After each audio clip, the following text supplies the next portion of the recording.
Kecelakaan beruntun terjadi di tol dalam kota saat berlangsungnya kontraflow, membuat perhatian terhadap pengamanan tol dalam kota jadi sorotan. Apa yang harus diperhatikan pengelola tol agar kejadian ini tak berulang?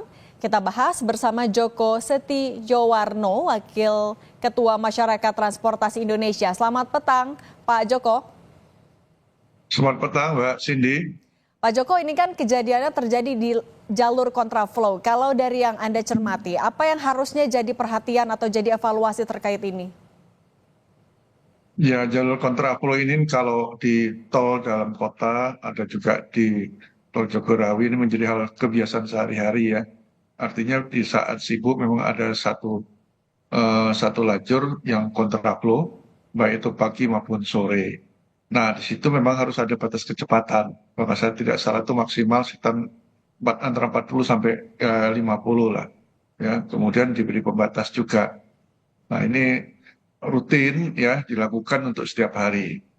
Nah, ini tinggal bagaimana pengguna ini harus berhati-hati juga kalau masuk ke jalur kontraflow itu. Jangan sampai nanti yang berlawanan itu katakanlah dia menyalip dan sebagainya. Ini mungkin agak jarang juga. Namun kalau ini terjadi bisa jadi karena kelalaian dari pengemudi sendiri. Oke, Pak, kan memang arti ini butuh kerjasama dari dua-duanya, pengelola jalan tol dan juga pengemudi. Tapi kalau dari pengelola dulu, sebenarnya jalur sudah ada, rambu-rambu juga sebenarnya sudah ada. Apakah masih ada yang perlu ditingkatkan sebenarnya soal pengamanannya? Ya tentunya kalau pengamanan petugas tidak mungkin sebanyak itu ya. Ini dituntut juga kesadaran dari pengemudi itu sendiri. Dia tentunya kalau masuk kontraflow dia harus bersiap siaga untuk sampai ke tujuan tidak ataupun tanpa dia berhenti karena kan tidak mungkin dia melewati arus yang berbeda ya. Nah, itu yang harus diperhatikan sehingga berbeda halnya kalau dia searah. Tapi kalau dalam kota itu sebenarnya tidak begitu panjang, pendek lah ya. Beda kalau kontraflow antar kota begitu panjang. Jadi kalau yang pendek-pendek seperti ini, saya kira masyarakat yang pengguna sudah terbiasa. Yang penting dia menjaga jangan sampai dia mengantuk. Itu yang jadi persoalannya. Kalau dia mengantuk agak lengah, itu jadi bisa menyebabkan microslip. Biasanya seperti itu. Tapi ini cukup jarang terjadi kok selama ini ya aman-aman aja kontraflow yang ada di jalan tol dalam kota. Pak Joko, tapi kan kontraflow ini kerap jadi solusi untuk mengurai kemacetan. Tapi biasanya menjadi faktor kecelakaan dengan adanya kontraflow, apalagi sih Pak, selain misalnya mengantuk? Ya sebenarnya yang banyak itu terjadi kalau kecelakaan itu adalah faktornya mengantuk gitu loh. Jadi seandainya mengantuk sebaiknya jangan masuk kontraflow, ikuti aja jalur yang ada. Nah menjadi bahaya kalau dalam kondisi mengantuk ke jalur kontraflow ya. Hmm, oke. Tapi dan berarti dengan keadaan seperti itu Pak, tapi kan rata-rata mau mengambil jalur kontraflow juga agar cepat. Apa yang biasanya juga luput tidak diperhatikan oleh pengemudi Pak, yang juga bisa menyebabkan kecelakaan? Ini faktor batas kecepatan ya. Tentunya kalau kontraflow akan berbeda lah kecepatannya dengan yang biasanya. Ya, kecuali kalau dia